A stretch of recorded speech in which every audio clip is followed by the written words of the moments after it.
안녕하세요, 여러분. 오늘 우리 최재천의 아마존에서는요, 정말 귀한 분을 모셨습니다. 어떻게 보면 거의 혼자 뛰는 후보님이셔서 많이 힘든 것도 있으실 텐데 이렇게 시간을 내서 나와 주셨습니다. 김동연 후보님 모셨습니다. 아유, 안녕하십니까. 안녕하세요. 감사합니다. 네. 반갑습니다. 교수님 오랜만입니다. 네. 바쁜 일정에 이렇게 나와 주셨는데 네. 우리 보고 계시는 시청자분들한테 한번 인사 말씀 네. 간단히 해 주시죠. 예, 안녕하십니까. 김동현입니다. 지금 대선 후보로 이렇게 나왔습니다만 사실 저는 평소에 우리 최 교수님 존경하고 늘 뵙고 싶은 분이고 또 가깝게 지내는 사이여서 편한 마음으로 나왔습니다. 오늘 나와뵈니까 수염도 기르시고 아주 자연스러운 모습을 하고 계시네요. 그냥 우리 최 교수님하고 우리 시청자분들 보실 수 있도록 편하게 또 진정성 있게 대화 나누도록 하겠습니다. 감사합니다. 고맙습니다. 저희가 이 자리를 한번 마련해 본 거는요. 제 생각에 21세기의 가장 중요한 화두가 뭐냐 그러면 아마도 전 세계적으로 기후변화를 빼고는 얘기할 수 없을 것 같은데 이상하게 이번 대선에서 기후변화는 그냥 전혀 언급조차 되지 않는 실종된 화두잖아요. 그래서 이게 저 같은 사람의 입장에서는 너무 이상한 겁니다. 그래서 환경을 걱정하고 또 우리의 삶의 어떤 질을 생각하고 이러는 사람들은 되게 안타까워 하더라고요. 그래서 이런 제 깐에는 귀한 자리를 한번 마련해서 김동연 후보님을 포함해서 모두 5분의 후보님을 네. 모시고 얘기를 네. 나누게 되는데요. 아마 중요한 건 역시 기후변화. 근데 기후변화의 가장 큰 영향을 받을 세대는 역시 미래 세대잖아요. 우리 세대라기보다는 그들에게 큰 영향을 미칠 거기 때문에 저희가 오늘 제가 이제 드릴 몇 가지 질문들은 대개 제가 최재천의 아마존 이 채널에서 몇 차례 언급한 그런 주제들입니다. 근데 그게 궁극적으로는 기후변화와 환경 파괴와 다 연관이 돼 있는 주제들이라서요. 하여간 키워드를 기후변화, 미래세대 이렇게 갖고 가시면 될 것 같습니다. 네, 알겠습니다. 그냥 하나 덧붙여서 얘기하면 구구절절히 정책을 여기서 열심히 소개하시기보다는 그 정책의 뒤에 있는 어떤 후보님의 철학이랄까. 네, 알겠습니다. 후보님이 평소에 사시면서 어떤 생각을 하고 사시는지 그런 얘기를 해주시면 더 알겠습니다. 저희는 좋을 것 같습니다. 명심하겠습니다. 네. 자, 그러면 첫 질문 드리겠습니다. 네. 기후변화에 관한 질문인데요. 기후변화가 위기다. 기후변화로 인한 굉장한 위험이 있다 하는 거는 누구나 다 아는 것 같은데 실제로 이걸 어떻게 체감하고 있느냐는 사람마다 또 국가마다 다 다른 것 같아요. 그냥 단도직입적으로 후보님은 기후변화에 대해서 어떻게 생각하고 계세요? 제가 6개월 전에 출마 선언을 했고 출마 동영상을 찍었습니다. 자원봉사자들이 와서 그냥 아무런 돈도 안 들고 찍었는데 우리가 앞으로 우리에게 닥칠 미래 도전 과제 3가지 말씀을 드렸습니다. 첫 번째가 디지털 전환, 두 번째가 인구 위기, 세 번째가 기후 변화. 이렇게 3가지 얘기를 했습니다. 그래서 기후 변화 문제는 우리와 우리 후세대를 위해서 또 우리 지구를 위해서 정말 심각하고 우리가 신경을 많이 써야 될 주제다. 근데 이제 교수님 말씀처럼 누구나 원론적으로 그렇게 얘기를 하는데 얼만큼 이것을 피부로 와닿게 느끼고 하느냐는 조금 다른 이슈인 것 같아요. 저는 이렇게 생각합니다. 기본적인 철학이 회사의 CEO가 선임이 됐는데 임기가 2년짜리입니다. 또는 3년짜리입니다. 이 사람의 관심은 2년, 3년 동안에 단기 수익을 내서 주주들에게 배당을 많이 준다든지 해서 임기를 연장하거나 여기에 관심이겠죠. 이 회사의 주인이라면 어떻게 생각할까요? 오너라면은 2년, 3년이 아니라 10년, 50년, 100년 가는 기업을 생각할 거거든요. 기후변화는 지구를 놓고 보면은 지구에 살고 있는 우리는 지구의 주인이거든요. 우리 후손들에게까지 가는. 그래서 이 문제를 어느 정도의 시계, 어떤 타임 호라이즌을 놓고 보느냐에 따라서 완전히 답이 다르게 나올 수 있는 질문이다. 그런데 많은 분들은 짧게 봅니다. 음, 단기 성과, 경제 성장 그렇게 보거든요. 사실은 앞으로의 성장과 우리의 그 미래는 지속 가능성의 문제이기 때문에 이거는 어느 정도 길게 놓고 보느냐, 주인이냐, 주인이 아니냐에 따라서 답이 결정되는 문제라고 저는 생각하고 있습니다. 그렇다면 지금 이 대선 이 상황에서 기후변화가 전혀 이 중요한 이슈로 등장하지 않는 이유는 모두가 다 이렇게 그 시간 이 프레임을 제대로 이해를 못해서 그런 건가요? 왜 우리나라 대선에서는 기후변화가 전혀 이슈가 되지 못한다고 생각하세요? 저는 그 우리 사회의 구조 또는 그 인센티브 시스템이 우리 사회 구조는 지금 승자 독식 사회입니다. 이기는 사람이 많은 것 또는 전부 다를 가져가고 또 그렇지 않은 사람들은 많은 것을 잃는 사회가 됐고 거기에 따라서 우리 그 인센티브가 이제 만들어지는 그런 사회 구조를 가지고 있거든요. 그런 속에서 그 무한 경쟁을 하게 되고 짧은 시간 내에 성과를 내야 되고 그 무한 경쟁은 그 승패의 결과가 나오는 기준이 상대적 기준입니다. 상대보다 조금만 더 잘하면 되거든요. 상대보다 한 표만 더 얻으면 되고 1점만 더 얻으면 취직 시험에 붙을 수 있고 뭐 어떤 입찰에서 조금만 더 금액을 써내면 되고 하는 게 무한 경쟁이거든요. 그렇게 하다 보니까 우리 사회 구조가 그런 구조 속에서 승자 독식 구조에서 살아가는 그런 모습이 됐거든요. 정치판도, 선거판도, 경제에서도, 교육에서도 전부 다가 근데 명문대 어디 취직 이런 식으로 돼 있기 때문에 다른 더 큰 지속 가능 그런 문제에 대해서 생각할 그런 어떤 기회나 여유나 그런 게임의 룰이 만들어지지 않은 게 아닌가 싶은 생각이 듭니다. 우선 이제 대선판에서는 교수님 말씀하신 것처럼 지금은 그 거대 양당의 프레임 구조, 상대가 못하길 바라고 거기보다 조금만 내가 어떻게 해서 하면 되고 그리고 이것은 투쟁과 갈등의 구조고 그러니까 다른 이 조금 더 심하게 얘기하면은 기후변화뿐만 아니라 정책 이슈는 다 실종된 선거가 돼버렸거든요. 그러다 보니까 네. 이런 개탄스럽고 좀 답답한 구조가 만들어지는 게 아닌가 싶습니다. 아마 후보님의 얘기를 이렇게 들으면서 제일 무릎을 칠 사람들이 바로 우리 젊은 세대, 미래 세대일 거예요. 아니, 이렇게 중요한 이슈, 앞으로 우리가 이걸 끔찍하게 당해야 되는 이런 중요한 이슈를 왜 저분들은 중요하다고 생각하지 않는 것일까? 저희가 요즘 이제 보면 그 화면을 한번 봐주시면 좋은데 미래 세대는 이 기후 변화 이 이슈 때문에 기후 우울증, 기후 불안증 이런 것까지 겪고 미래에 대한 그 어떤 그 희망이 사라져 버리니까 출산도 포기하는 일이 그래서 이런 네, 설명들이 네. 지금 쭉 나오고 있는데요. 그러네요. 예. 자, 이 정도 되면 사실은 우리가 이렇게 열심히 선거도 하고 이렇게 사회를 개혁하려고 이렇게 애쓰는 그 이유는 보다 건설적인 어떤 미래를 한번 계획해보고 뭐 이러자고 하는 거 아니에요? 청년들의 마음이 이 정도면 거의 그 의지가 완전히 꺾여버린다는 건데 이거 굉장히 심각한 문제잖아요. 이 문제는 우리가 어떻게 풀어나가야 되겠어요? 지금 이제 교수님 말씀하신 이 문제가 저는 대단히 심각한 문제라고 생각을 합니다.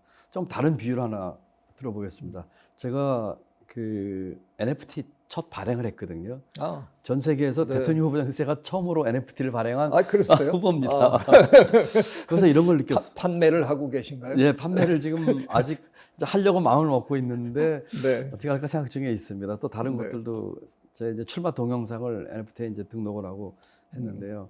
이런 생각이 들었습니다. 왜 젊은이들은 이런 NFT, 가상현실, 코인 이런 거에 관심을 갖게 될까? 저는 이렇게 생각합니다. 그 시장의 형성이 기성세대들로 꽉 짜여져 있는 시장은 청년들 들어갈 룸이 없습니다. 부동산 시장, 기성세대들은 과거 여러 가지를 통해서 부동산 시장에서 자산도 획득을 하고 이렇게 했고 뭐 주식은 일부 청년들이 하고 있지만 기존에 있는 이런 시장에서는 청년들이 들어갈 룸이 없어서 그런 가상현실 속에 있는 새로운 가능성, 새로운 시장을 보는 것이어서 저는 마치 예를 들면 청교도들이 구대륙을 따라서 신대륙을 가듯이 어쩌면 우리가 전혀 새로운 시장이 있을지 모르겠다라고 생각을 하고 그것을 뭐 블록체인이 됐든 코인이 됐든 NFT 같은 이렇게 하거든요. 저는 이 기후변화 문제도 비슷하다고 봅니다. 조금 좀 차원은 다르겠지만 지금의 기성세대에게는 지금의 시장 속에서 자신들이 살아가는 룰이 있고 게임의 룰이 있고 틀이 있는데 미래 세대가 살아갈 시대는 이 기후변화가 보다 현실로 닥치는 그런 것이거든요. 그런데 기성세대들은 코인이나 블록체인 얘기 나오면은 불법 내지는 위험한 것이라고 얘기를 하고 거기에 대해서 문을 닫거나 규제를 하려고 하고 있는데 마찬가지로 기후변화 문제에 있어서 기성세대의 많은 분들은 지금 살고 있는 자기들의 현실과 시장과는 좀 동떨어졌다고 생각을 하지만 청년 세대는 이것이 자기들의 닥쳐올 시장이 어떻게 보면 새로운 시장이거든요. 또 이 시장에서 어떠면은 새로운 가능성도 열릴 수 있는 것이고요. 그래서 이 기성세대가 이 문제에 대해서 보는 관점에서는 큰 문제가 있다고 생각을 하고 있습니다. 그래서 이 문제를 정치적으로나 정책적으로 어떻게 풀어야 될지 이 기후 변화 문제 또는 미래 세대에 영향을 미치는 중요한 사회 의사 결정들, 연금 개혁 또는 지금의 이 문제를 해결하기 위한 재정의 부채 문제 이런 것들이 전부 미래 세대와 관련돼 있는 것들이어서 안타깝게 생각하고 저는 청년들을 위한 청년 5대 권리 장전을 발표했는데요. 네. 그 중에 하나가 청년 정치와 정책 참여권입니다.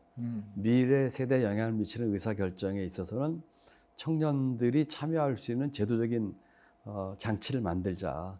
의사결정을 청년들이만으로 할 수는 없겠지만 이 어떤 공식적인 가버넌스 결정할 적에 미래 세대 결정에 대해서는 이 청년들의 결집된 이야기를 의무적으로 듣는 그 정책의 참여권 또는 정책 참여권을 보장한 이런 주장도 했습니다만 조금 더 신경을 써야 된다 생각합니다. 후보님은 기회가 균등한 나라를 만들어야 된다 그런 얘기를 많이 하셨잖아요. 지금 하신 말씀에서 제가 한번 한 발짝 더 들어가서 진짜 청년들에게 어떻게 기회를 줘야 지금 말씀하신 그런 결정하는 과정에서 참여할 수 있나요?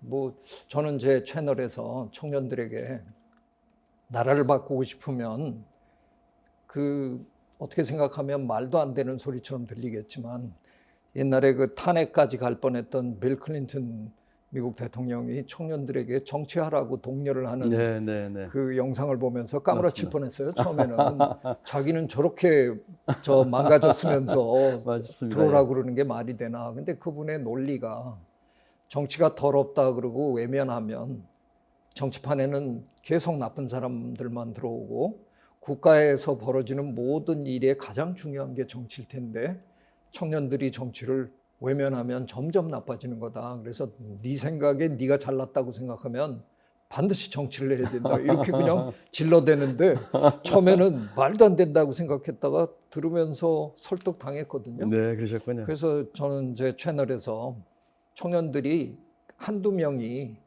그 장식 꽃처럼 이렇게 정당에 불려가는 그런 정도가 아니라 수적으로 아주 대거 점유해서 정말 정책을 바꿀 수 있는 힘을 키워야 된다. 뭐 이런 소리까지 제가 한번 했는데 후보님은 만약 국가를 이제 리드하는 위치가 된다 그러면 아까 말씀하신 그걸 구체적으로 어떻게 해보실 수 있으세요? 저는 그 교수님 말씀하신 그 빌 클린턴 얘기에 전적으로 공감을 합니다. 지금 선거 캠프 중에서 저희는 뭐 소규모긴 하지만 평균 연령이 제일 낮은 캠프가 저희일 겁니다. 저희 캠프 직원의 반 이상은 청년들입니다. 청년들이 정치에 저는 많이 참여한다고 생각합니다. 플라톤이 그랬나요? 정치를 외면할 때에 오는 가장 혹독한 대가는 가장 저질스러운 사람으로부터 지배를 받는 것이다 라고 하는 얘기를 했던 걸로 기억을 하고 있습니다. 우리 정치판이 딱 그렇거든요. 가장 깨끗하지 않고 혐오스럽고 문제가 많은 사람들이 정치의 지도자가 돼 있고 그 사람들이 주요한 사회의 의사결정을 하고 있고 그분들이 사회를 바꾸겠다고 하지만 사실은 그분들이 개혁의 주체가 아니라 개혁의 대상이 돼야 되는 분들이거든요. 그래서 저는 청년들이 많이 정치에 참여하는 것을 적극 지지를 하고 실제로 저희 당 중에 미래당이라는 당이 있는데 그 당의 전신 청년당입니다. 지금 미래당이 됐는데 한 10년 된 정당인데 청년당에서 저를 지지 선언하고 지금 저희 캠프에 와서 같이 도와주고 계세요. 네. 그래서 저희가 평균 연령이 낮은 이유 중에 하나입니다. 제가 주장하는 거는 기득권 공화국을 깨고 기회의 나라로 가자는 것입니다. 저는 지금 대한민국을 기득권 공화국이라고 정의합니다. 그래서 기회의 나라는 세 가지인데 첫 번째는 더 많은 기회, 두 번째는 더 고른 기회, 세 번째는 더 나은 기회입니다. 더 많은 기회는 경제와 우리 사회의 역동성을 의미합니다. 과거보다 경제는 40배, 50배 커졌는데 청년들이 일자리 얻기는 어려워졌어요. 저는 10대 후반에 상업고등학교 졸업하고 직장 취직해서 어렵게 가장 노릇하면서 야간대 다니면서 공부했거든요. 지금의 청년들은 명문대 나와도 취직하기가 어렵습니다. 왜 이렇게 기회가 적을까? 그 기회를 만들어주자. 그거는 우리 경제와 사회와 교육의 역동성을 하는 것이고요. 두 번째로 더 고른 기회는 어떤 사람은 너무나 많은 기회를 누리고 있습니다. 어떤 사람은 그 반대입니다. 엄마 찬스, 아빠 찬스, 수저 색깔로 인생이 결정되고. 그래서 모든 기회를 균등하게 할 수는 없지만 상대적으로 이와 같은 기회가 고르게 갈 수 있는 사회 정책, 사회적인 제도의 변화 이게 필요하겠다. 그것은 포용과 상생과 공동체가 될 것입니다. 세 번째 더 나은 기회는 제가 말씀드린 더 많은 기회, 더 고른 기회를 만든다고 하더라도 구조적으로 최소한의 기회에도 접근하지 못하는 분들이 우리 사회에 늘 계세요.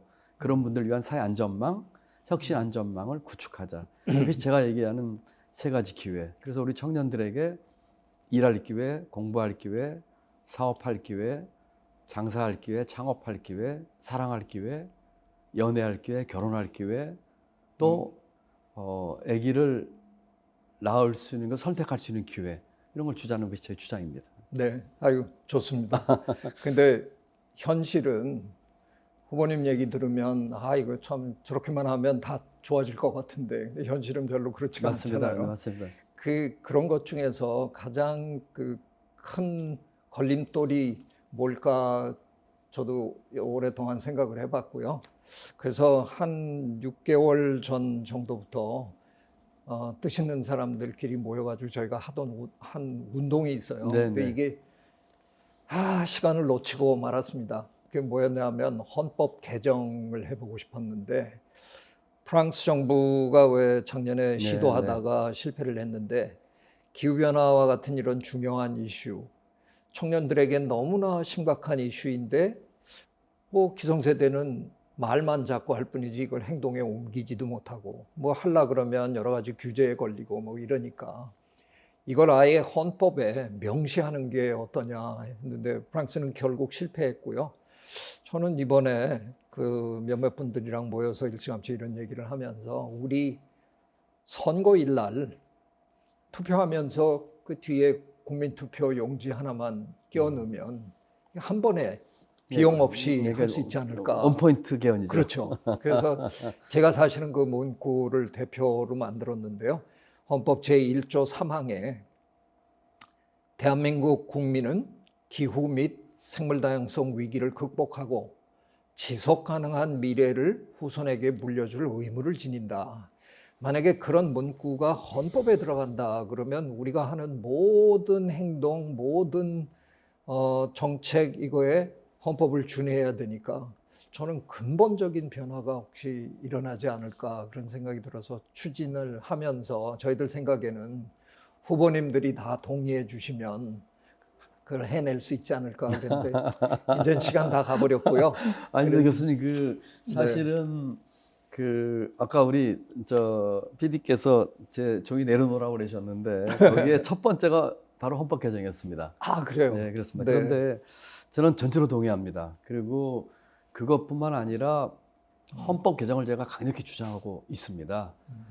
그런데 교수님 그게 이제 되려면 예컨대 우리 투표용지에 이렇게 붙여서 하는 좋은 아이디어이시긴 하지만 현실적으로는 그게 실현이 불가능하고요. 왜냐하면 우리의 지금의 헌법 개헌 절차로는 아무리 좋은 것도 절대 할 수 없습니다. 국회에서 3분의 2 국민 투표를 해야 되는데 네.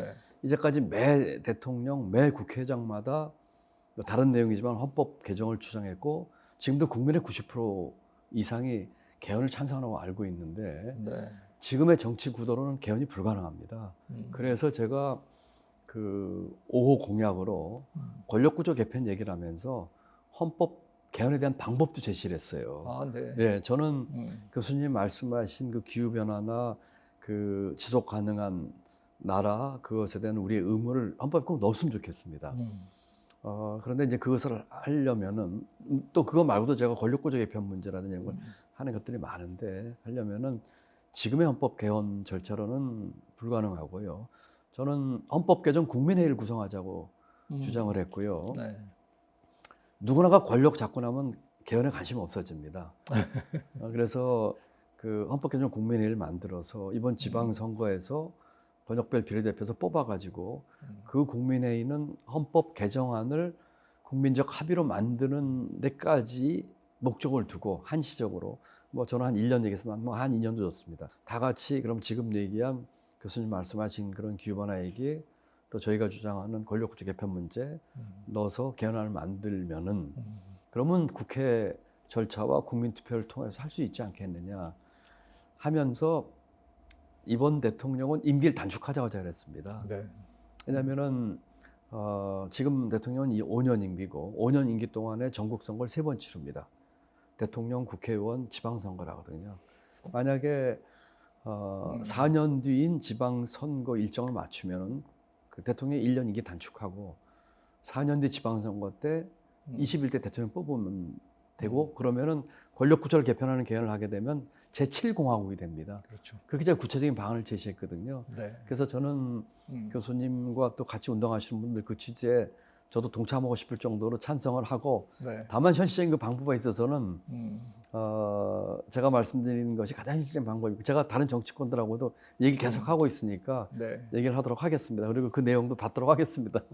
고맙습니다. 저는 뭐 혹시 대통령이 되시면 그 대통령이 발제를 하고 네, 국회에서 3분의 2가 찬성하고 하면 국민투표 할 수 있으니까 그렇게 했으면 좋겠습니다 하고 꼭 해주세요. 그러는데 그렇죠. 오히려 더 더 국민회의까지 더 만드신다니까 나가야 됩니다. 기대하겠습니다. 네, 똑같은 사례가 2018년에 네. 지금 문재인 정부가 헌법 개정안 내놨습니다. 네, 그런데 제대로 논의조차 안 됐거든요. 맞습니다. 네.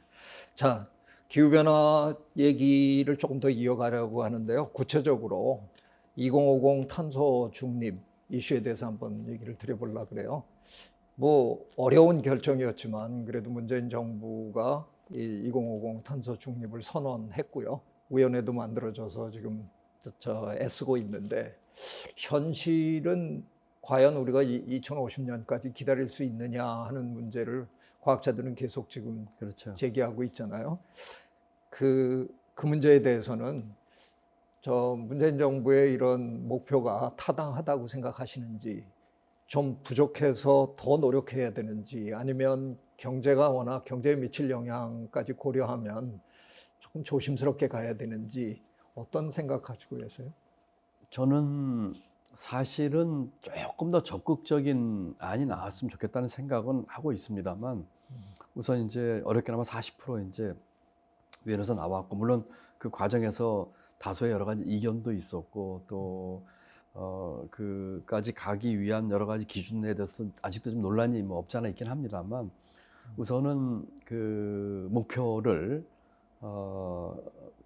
조금 더 했으면 하는 생각은 있지만 우선은 그 목표를 달성하는데 역량을 좀 모았으면 좋겠다 하는 생각이 들고요. 그래서 뭐 조금 아쉽지만 뭐 적정한 수준으로 저는 가름을 했으면 좋겠다는 생각이 들고요. 문제는 이게 그거를 실천하는 그 어떤 방법과 또 이 과정과 국민적 합의거든요. 산업계나 업계에서는 거기에 대해서 또 불만도 있는 분들도 있고요. 저는 이 기후변화에 대한 대처에서 가장 중요한 것이 국민적인 어떤 이 문제에 대한 인식의 제고, 사회적 합의라고 생각을 합니다. 목표는 얼마든지 제시할 수 있지만 과연 그것을 달성할 수 있냐 하는 문제는 또 다른 문제이기 때문에 가장 중요한 것이 정부가 노력하고 많은 사람들이 노력을 해서 이 문제에 대한 그 정말로 해야 되겠다고 하는 인식 제고와 사회적 합의가 좀 선행이 돼야 되겠다. 그리고 그 안에는 물론 기업과 산업계도 포함이 돼야 되는 것이죠. 이것이 달성 안 됐을 경우에 예컨대 우리 수출의 문제가 커질 것이고 국제 사회에서의 문제가 있을 것이고 지속 가능하지 않다고 하는 것을 지금보다 훨씬 실감나게 국민들이 깨닫게 하는 그런 인식의 제고가 필요하다고 생각합니다. 그렇다면 뭐 저 문재인 정부가 시작한 이 2050 탄소 중립위원회, 그거는 대통령이 되신다면 적어도 존속하시겠습니까? 존속을 하는 정도나 저는 더욱 좀 보강도 하고 싶고, 우리 교수님께서 알고 계시지만 제가 부총리 때에 그 국가 중장기 발전에 대한 계획 세우면서 정말로 저는 그 뭐라고 할까요, 결정을 위임하고 또 훌륭한 분들로 모아서 했고 뭐 그러다가 제가 이제 중간에 이제 임기를 그치긴 했습니다만 저는 훨씬 좀 더 강화되고 또 그 속에 조금 더 위원이나 이런 분들도 그 우리 사회 각계각층에 있는 분들까지 포함시켜서 조금 더 강력한 그런 그 어떤 거버넌스 체제를 갖췄으면 하는 게 제 생각입니다. 근데 이런 일을 하려면 아까도 후보님은 기성세대 얘기도 하시고 미래세대 얘기도 하셨는데 사실은 이게 결국은 미래세대를 위한 일이잖아요. 그리고 뭐 2050년이라면 아직도 한 거의 30년이 남은 기간인데 그 기간 동안에 지금 우리 아이들이 이제 어른이 될 거 아니에요. 네, 맞습니다. 그 아이들이 과연 이런 새로운 세상에서 어떻게 살아가야 될까 하는 거를 어디선가는 배우고 토론하고 해야 될 것 같은데, 뭐 이런 기후변화의 문제도 물론이고 이미 대세가 돼가고 있는 4차 산업혁명에 관한 이슈들 이런 거 다 포함해서, 근데 우리 교육은 지금 보면 그냥 국영수만 열심히 가르치는 것 같은 느낌이 든단 말이죠. 네. 이거에 대해서는 뭐 어떤 생각이 좀 있으십니까? 교수님, 제가 아주 좋은 사례가 하나 있습니다. 네. 저를 도와주고 있는 분들이 그 NGO를 하고 있는 분들인데 그 중에 한 분이 괜찮아 지구야, 지구야 괜찮은가, 괜찮아 지구야 하는 NGO를 하고 계십니다. 네. 거기 대표는 회사 대표인데 자기가 그런 그 비영리 NGO 활동을 하고 있는데 제가 저를 지지하는 개인적인 그 연몽지대, 김동연의 꿈이라는 연몽지대의 주축 멤버로 활약하시는 분인데 네. 이분이 저를 도와주고 계신데 이 괜찮아 지구야가 초등학생들에게 환경 문제를 하는 모임이에요. 그래서 그 초등학교 학생들이 한번 저한테 왔었습니다. 네. 저는 속으로 생각하기를 여린 학생들이 이 문제에 대해서 얼마큼 심각하게 생각을 할까라고 생각을 했는데 너무나 놀랐어요. 왜냐하면 이 학생들이 그 문제에 대해서 갖고 있는 그 생각도 놀랍거니와 실생활에 적용을 하고 있고, 더 나아가서는 부모들이 같이 따라오셨는데요. 부모님들이 그러세요. 처음에 이 애들이 이걸 한다고 했을 적에 이게 무슨 소리인가 했는데 지금은 자기들이 더 환경 문제에 대해서 걱정하는, 또 실제로 몸으로 이렇게 하는 사람이 됐다는 겁니다. 제가 그걸 보고 굉장히 감명 깊었습니다. 다시 말씀드리면 그 애들은 유치원 학생 때부터 그 문제를 자기 생활 속에 체화를 시키고 있더라고요. 우리가 그 정도까지 된다고 저는 생각을 합니다. 그것은 교육의 힘이고 사회화의 과정이고, 제가 만든 비영리 사단법인의 유쾌한 반란이 있는데 유쾌한 반란에서 제가 이제 이사장 하다가 이제 지금은 정치하기 때문에 나왔습니다. 이제 나왔는데 네. 그 대표를 못 합니다. 네. 제가 시니어 인턴입니다. 아, 그래요? 네. 유쾌한 반란에. 네. 어제도 그 청아에 있어서. 네. 저 영화 예, 인턴에 나오는 시니어보다는 아직 시니어가 아니신데. 맞습니다. 예. 네. 그래도 그 유쾌한 반란에서 소셜 임팩트 포럼을 만들었습니다. 소셜 임팩트 포럼은 사회적 가치를 추구하는 벤처 기업들의 모임인데 한 30여 개 기업인데 그 중에 한 3분의 1 이상이 환경 쪽 그 관련되는 비즈니스를 하고 계세요. 그러니까 경제적 가치도 추구하면서 환경 보호라고 하는 사회적 가치 추구를 합니다. 예를 들면 플라스틱으로 옷을 만든다든지 또는 일회용 그 용기를 쓰지 않는 한다든지 이런 저건데 2년 전에 첫 모임을 그분들하고 했는데 기자들이 많이 오셨습니다.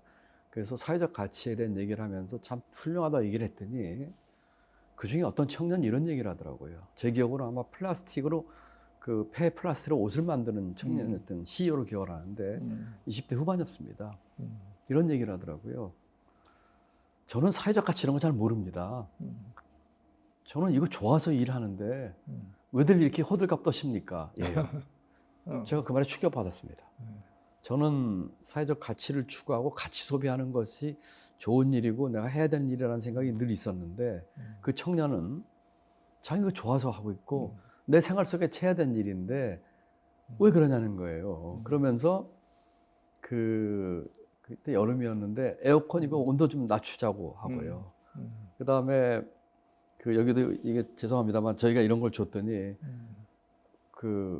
저 머그잔에다가 먹자고 하고 그런 얘기를 하더라고요. 네. 그러면서 하는 얘기가 생활 속에 체화되어 있는 거죠. 그래서 교수님 말씀에 우리 학교에서 교육이라는 데 있어서 그런 지금 말씀하신 환경 문제, 기후 문제, 공동체 문제가 그 생활 속에서 체화가 되는 교육이 돼야지 된다고 저는 생각을 합니다. 네. 우리 교수님 여기서 제일 전문가시니까. 아니, 그래도 제가 한 말씀만 더 그러면 이어서 여쭙고 네네네. 싶은데요. 생활 속에 이게 스며들어야 되는 거를 충분히 받아들이면서도 저는 지금 한 2년 동안 제가 고향이 강원도 강릉인데요. 강릉의 작은 초등학교 온산 분교라는 학생이 한 네네. 40명밖에 안 되는 네네. 곳에 가서 아이들이랑 매달 한 번씩 자연에 대한 공부 같이 하고 뭐 이런 걸 했거든요. 네네. 그래서 늘 느끼는 게 이게 그런 어떤 한 학교에서만 하는 게 아니라 그렇죠. 우리 공교육 시스템 안에 어떻게든 좀 들어가서 우리 아이들이 우리가 클 때에 비하면 자연하고 동떨어져서 이렇게 살고 있는데 이거 참 옳지 못하잖아요. 그래서 그걸 어떤 우리 국가 교육 체계에 어떻게 넣는 맞습니다. 방법은 맞습니다. 없을까? 평소에 뭐 생각하고 계시는 게 있으신가요? 저는 우리 사회 인센티브 시스템을 바꿔야 된다고 생각합니다. 예를 들면 대학 입시 같은 거죠. 대학 입시에서 좋은 대학 가기 위해서 어떤 공부를 해야 되냐 이런 얘기죠. 제가 행정고시 폐지를 주장했습니다. 행정고시 과목을 공시생들이 똑같은 과목 준비하고 공부하고 들어와서 어느 부처에 배정받으면 그 부처에서 그 조직 문화에 젖어서 똑같은 획일성을 갖게 되거든요. 그러니까 대학 입시 문제라든지 어떤 교육을 받고 어떤 공부를 해야지 우리 사회에서 돌아오는 보상이 크다고 하는 그 시스템 자체를 바꾼다고 생각을 하기 때문에 대학 입시라든지 또는 이런 측면에서 지금 같은 식의 방법을 바꿔야 된다고 생각을 합니다. 정시에서 수능 시험 성적으로 많은 걸 결정한다든지 내신에 있어서도 단순한 시험 위주로 하는 그런 것들이 아닌 그런 걸 바꿔야 된다고 저는 생각을 하고 그러기 위해서는 저는 국가교육위원회 설치를 주장하고 있는데요. 뭐 지금 있습니다만 그런 것과 전혀 다른 임기 10년 정도 되는 교육위원 만들고 싶습니다. 네. 그리고 그 국가교육위원회 임기 10년이라는 얘기는 정권 영향 안 받겠다는 얘기고요. 거기에 위원회는 교차 돌림뿐만 아니라 교수님 말씀하신 것처럼 환경 문제 생각하시는 분, 또 다양한 역사학자, 철학자 이런 분들이 돼가지고 적어도 이 교육 문제는 10년 정도를 내다보니 만들겠다. 대학 입시 제도의 개편은 최소한 5년 후를 보는 지금 중학교 2학년 학생들이 에게는 영향 안 미치는 5년 후 이런 식으로 해가지고 이 시스템 자체를 바꿨으면 좋겠다는 생각을 해보고요. 하나 이제 생활 속의 체화에 말씀을 드렸는데 저희가 지금 선거운동을 3가지 모토로 하고 있습니다. 투명한 선거, 깨끗한 선거, 울림 있는 선거인데 깨끗한 선거가 쓰레기 안 나오는 선거입니다. 그래서 저희는 지금 네. 점퍼, 띠, 현수막 최소화하고 유세차 한 대도 안 썼거든요. 네. 유세차 돌아다니면서 막 고성능 스피커에서 쏟아내는데 이 소음 쓰레기거든요. 그래서 그런 거 따고 있다는 말씀도 드립니다. 네. 물론 돈이 없어서이기도 하고요. 그 교육 얘기를 하시니까 이게 교육을 우리가 걱정을 할래도 우리 아이들의 숫자가 지금 네, 네. 점점 너무 맞습니다. 급격하게 줄고 있어요. 지금 얼마 전에 저 보도 나온 거 보니까 이제 우리 출산율이 0.81 뭐 맞습니다. 이렇게 맞습니다. 나오더라고요. 네. 참 심각한 이런 문제가 지금 등장을 하게 됐는데 이런 저출생 문제는 경제하고 그 연결시키는 분들이 많잖아요. 경제 그 가능 인구가 자꾸 줄어든다고 해서 출생률을 높이겠다고 하는 건데 저같이 환경을 걱정하는 사람들한테는 이게 딜레마거든요. 왜냐하면 모든 환경 문제의 궁극에는 인구 문제가 있습니다. 사람이 너무 많아서 이런 일이 벌어지고 코로나19도 터지고 막 이러는 건데 인구를 좀 줄여보려고 그렇게 애를 쓰다가 좀 줄어드는 듯 싶었더니 선진국 중심으로 자국민의 숫자가 줄어든다. 그래서 이제 또 출생률을 높이는 정책을 우리나라도 지금 뭐 십몇 년째 어마어마한 돈을 투자했는데 결과는 상당히 참혹한 결과를 그렇습니다. 지금 나온 건데요. 평소 이 문제, 인구 문제와 환경 문제를 연결해서 한번 생각해 보신 적이 네, 있으신가요? 네, 생각한 적이 있습니다. 저는 두 가지 측면에서 생각을 합니다.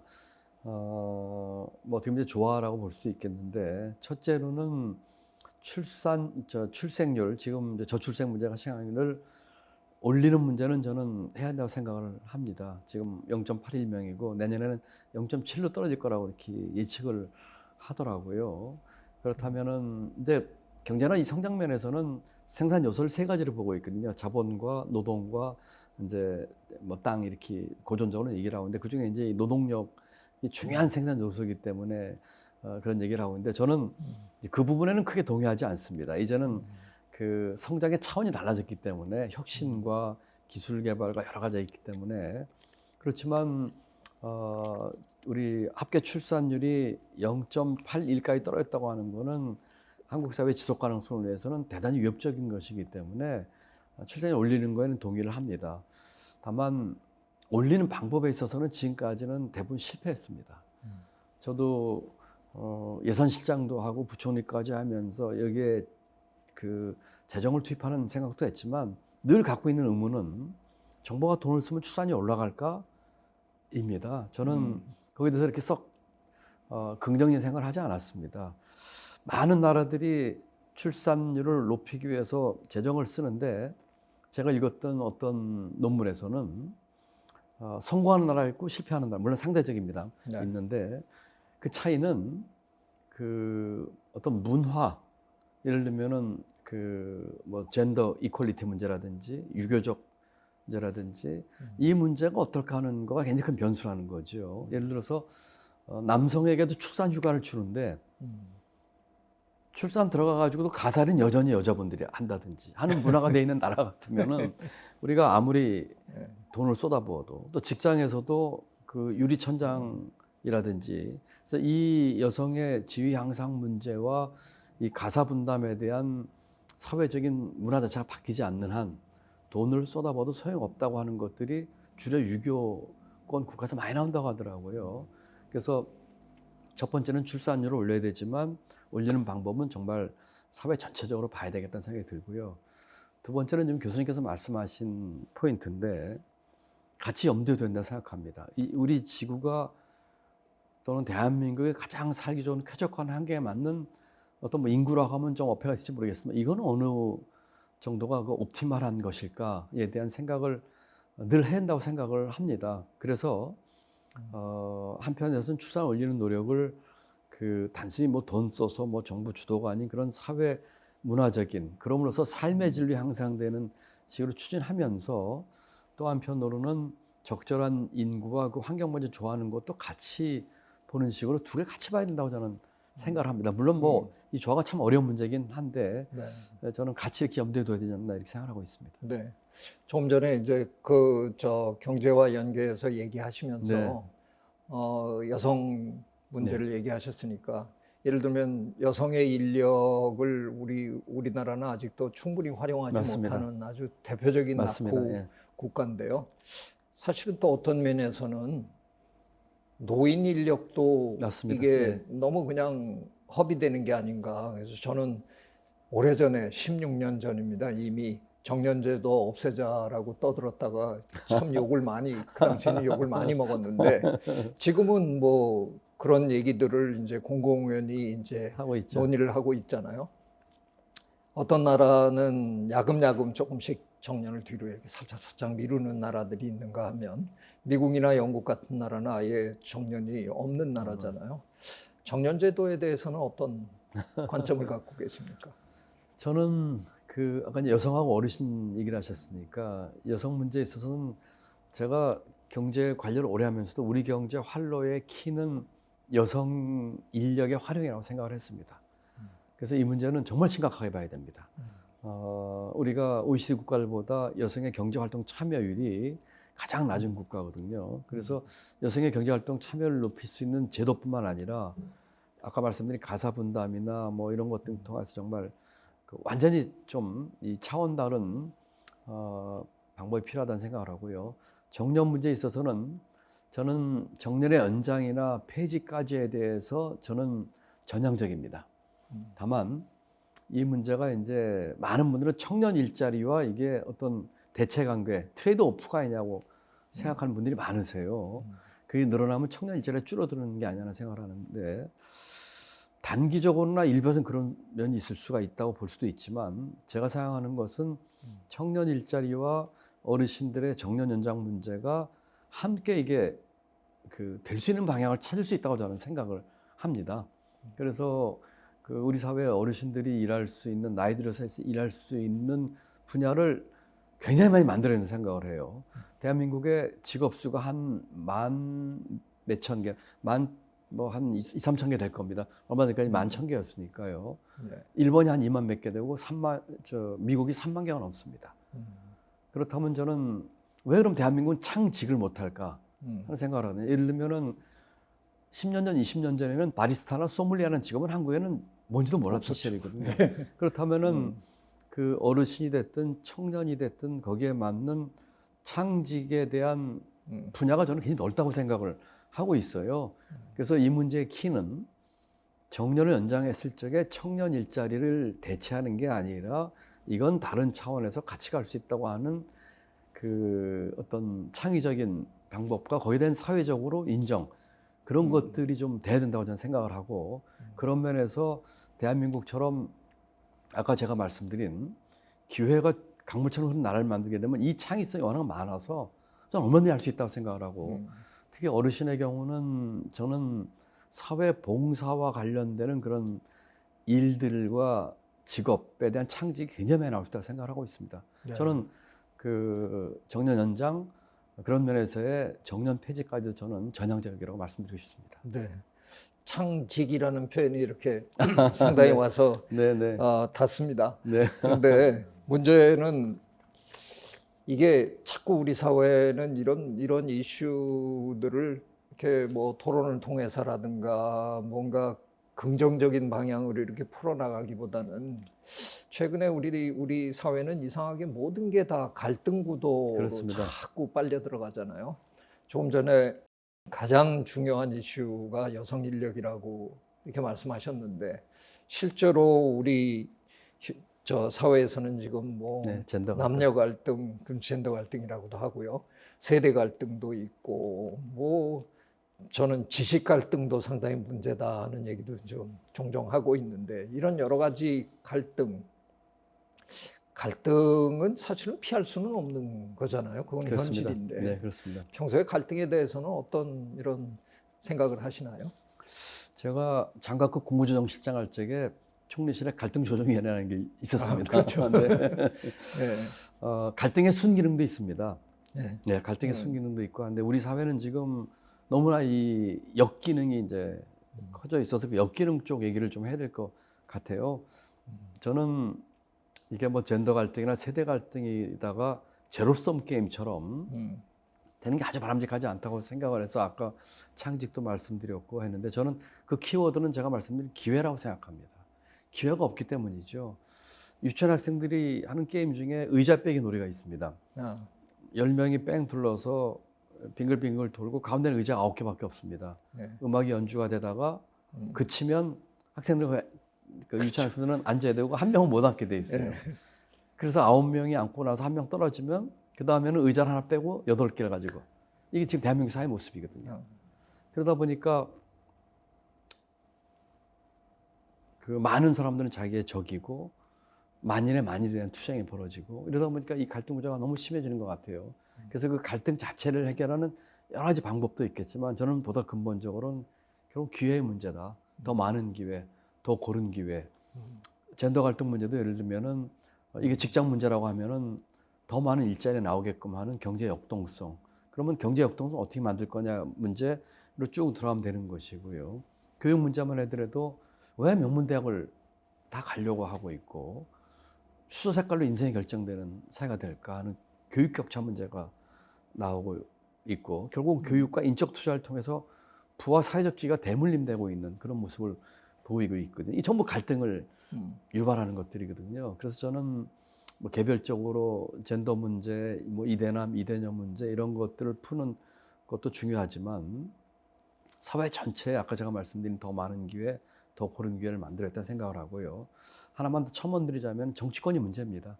이런 것들을 정치적인 어떤 목적으로 편가르기 내지는 어떤 특정 그룹을 규정져서 이거는 어디를 지지하고 어디를 이 자체가 지금 굉장히 나쁜 현상이고 사실과도 다르거든요.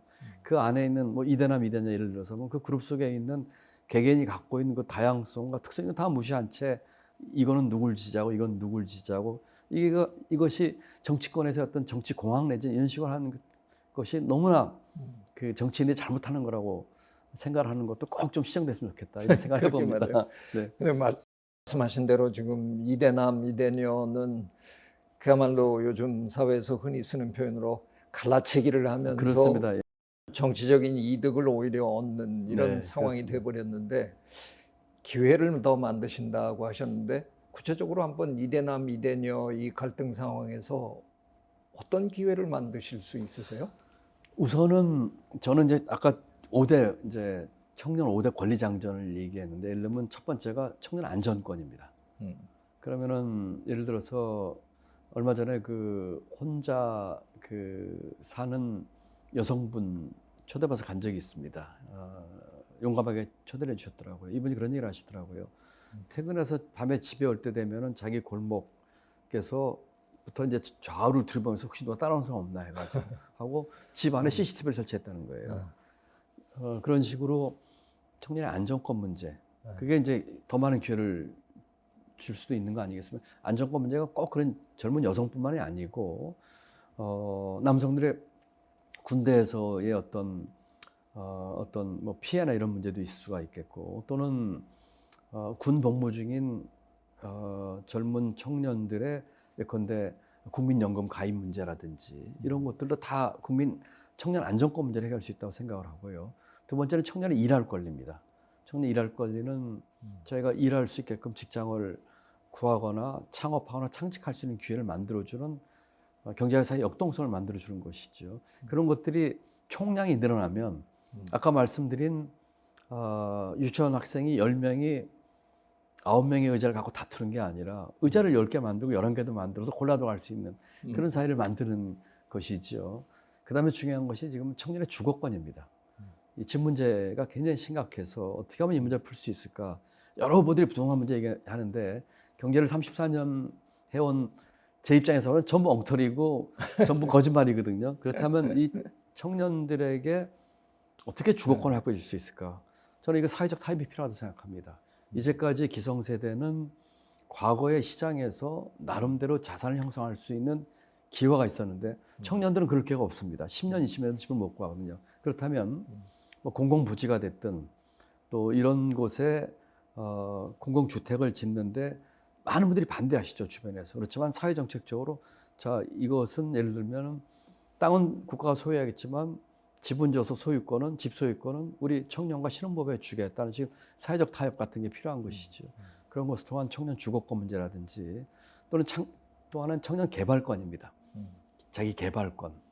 예를 들면은 그 미국의 학교는 이제 갭이어라고 있지 않습니까? 네. 그러면 우리 대학생 청년들에게 1년 동안은 자기 청년기 1년 동안은 자기 개발을 할 수 있는 지원을 해주는 거예요. 저는 퍼주기 공약을 한 번도 한 적이 있는데 유일하게 제가 지원을 약속한 게 그 청년기 1년 동안의 정부 지원입니다. 그럼 네. 그 1년 동안에 근데 대학생 같으면 갭이어를 통해서 내가 하고 싶은 게 뭔지를 찾는 시도 아니면 취업이 됐든 자기 진로를 위해서 자기를 투자할 수 있는 시간 동안 지원해 주는 것이고 대학 진학 안 하는 아주대 총장 시절에 좀 네, 하셨잖아요. 예, 그런 거 했습니다. 그리고 네. 대학 진학을 하지 않는 청년들이 있거든요. 이 청년들 나중에 언제든지 공부할 수 있게끔 할 수 있지만 대신에 대학생의 갭이어처럼 청년기 1년 동안은 자기 개발할 수 있는 권리 주겠다는 거고 사실은 공약에 넣지는 않았지만 저는 시니어 분들에게도 1년은 그렇게 하고 싶어요. 그러면 예컨대 시니어 기간 1년 어느 기간 중에 1년은 자기가 원하는 1년 동안은 자기의 새로운 개발 제2의 어떤 인생을 할 수 있는 그 지원을 해드리고 싶은 생각도 드는데 하여튼 뭐 이런 걸 통해서 그 더 많은 기회가 주어지고 상대적으로 골고루에게 고른 기회가 주어지는 그런 것을 좀 만들고 싶습니다. 노인들한테도 갭이어 주신다니까 저도 신청하겠습니다. 저도 그것도 예. 오늘 이런 얘기 이렇게 쭉 들으면서 저는 이런 생각 해봤어요. 왜 우리가 이렇게 선거라는 걸 할까? 뭐 이런 것들은 우리가 우리를 이끌어 줄 수 있는 훌륭한 리더를 뽑고 싶은 거잖아요. 김노현 후보님이 평소에 생각하는 리더란 무엇입니까? 저는 리더는 첫 번째는 봉사하는 마음, 두 번째는 비전, 그 다음에 비전과 역량, 그리고는 이 공감과 소통이라고 생각합니다. 이런 것들이 갖춰진 사람이 대한민국의 리더가 된다고 생각합니다. 우리 대한민국이라는 배가 어디로 가야 될지에 대한 비전. 나는 거기에서 이게 직업으로서 정치가 아닌 봉사의 마음으로 내가 이제까지 사회로부터 받은 것을 돌려주겠다고 하는 그런 봉사하는 마음. 그리고 그 배에 탄 구성원들 또는 승객들과의 소통과 공감을 통해서 한대를 묶을 수 있는 어떤 통합의 마음. 이런 것들이 그 대한민국의 리더가 해야 될 일이 아닌가 싶은데 최근에 이렇게 대선 전국을 보면은 뭐 죄송한 말씀이지만 굉장히 개탄스럽습니다. 분노의 정치, 갈등의 정치, 갈라치기, 비전은 없고 비리와 뭐 막말하기와 그러면서 TV 토론을 쭉 보더라도 TV 토론에서 말씀하신 내용도 중요하지만 그 속에서 이게 사람의 됨됨이가 나오는 거 아니겠습니까? 그런 인품과 어떤 됨됨이 면에서 정말 그런 봉사하는 마음이 돼 있는지 정직한 사람인지 성인 군자까지는 아니더라도 우리 국민들이 볼 적에 존경하는 마음이 있다든지 하는 것들 보기가 참 힘든 것 같아서 물론 뭐 저도 뭐 많이 부족합니다만 그래서 참 안타깝다 이런 생각을 금하지 못하고 있습니다. 네, 아니 조금 전에 저도 부족합니다만 했는데 그 제가 파고 들어보고 싶은데요. 예. 지금 말씀하신 그 리더의 덕목에 김동연 후보님 본인은 어느 정도 되시나요? 저는 비전과 역량 면에 있어서는 다른 후보들보다 확실한 비교의가 있다고 생각을 하고 있습니다. 지난 34년 공직하고 3년 총장하면서 항상 대한민국 미래와 비전을 생각을 했습니다. 또 실제로 제가 만들었고요. 그렇기 때문에 누구보다도 대한민국 미래 어떻게 가야 될지 뭘 해야 될지에 대해서는 뭐 가장 비교의 같다고 생각하고 또 중요한 건 그것을 실천에 옮길 수 있는 일머리입니다. 그런 면에서 그렇고요. 두 번째로 정직함과 깨끗함 면에서도 저는 다른 상대적인 면에서 후보들보다는 제가 뭐 성인 군자처럼 살지는 못했지만 떳떳하고 부끄러움 없고 한 번도 어떤 구설수나 비리에 연루된 적도 없고 인사청문회도 누구보다도 손쉽게 통과하면서 됐었고 깨끗하게 살았다고 생각을 하고요. 세 번째로 소통과 공감입니다.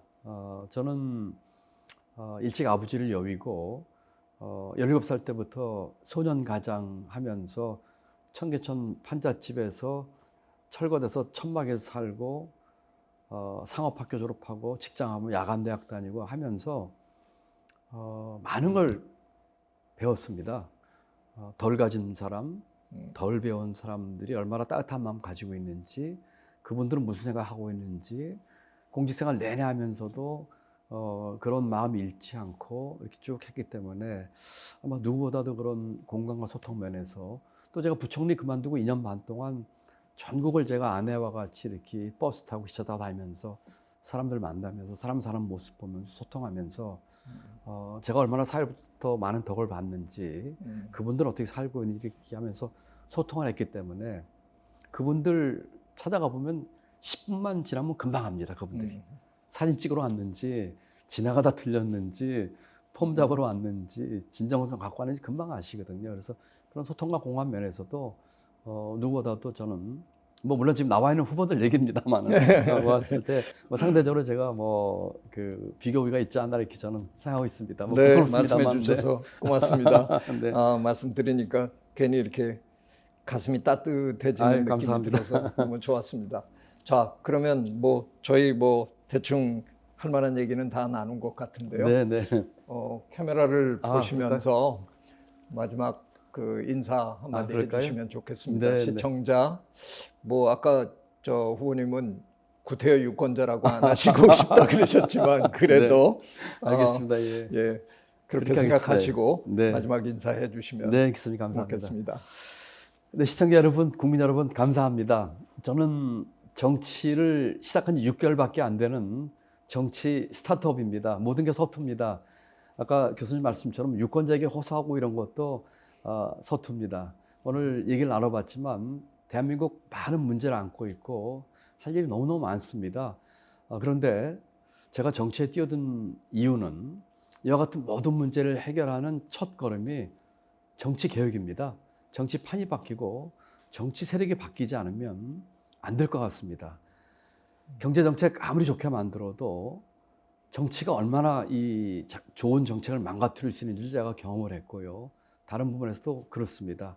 우리 대한민국을 저는 기득권 공화국이라고 규정하고 있는데 그 기득권, 승자독식 구조가 가장 철저하게 지배하는 것이 우리 정치권입니다.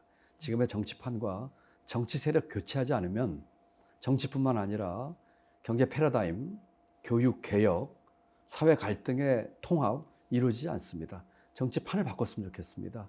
지금의 이 강고한 양당 구조로 40년 동안 권력 주고받으면서 경쟁적 공생관계를 유지하는 이 판을 우리 자녀, 우리 청년, 우리 후손들에게 물려줘서는 안 됩니다.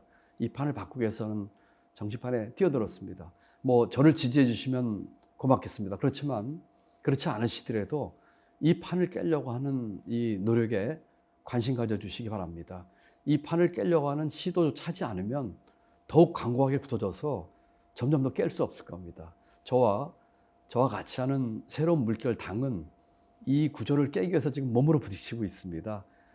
씩씩하게 끝까지 부딪혀 보겠습니다. 이와 같은 판을 깨기 위한 노력에 관심 가져주시고 지금은 잘 안 보이실 겁니다. 자세히 보시면 보이실 텐데 보면서 성원해 주시고 이 판을 깨는데 동참해 주셔서 우리 후손들에게 제대로 된 정치판 또 거기서부터 비롯되는 경제 패러다임의 변화, 교육 개혁, 사회 통합 이루도록 함께 해주셨으면 감사하겠습니다. 감사합니다. 고맙습니다. 네. 정치판을 깨고 바꾸는 일 혹시 한 번에 안 되더라도 네. 끝까지 네, 우리 사회를 멋지게 만들어 주시기 바랍니다. 오늘 그렇게 이렇게 하겠습니다. 우리 최재천의 아마존 채널에 이렇게 발걸음해 주셔서 정말 고맙습니다. 아유 교수님하고 뭐 감사합니다. 네. 늘 네. 교수님하고 늘 반갑습니다. 네. 네. 감사합니다.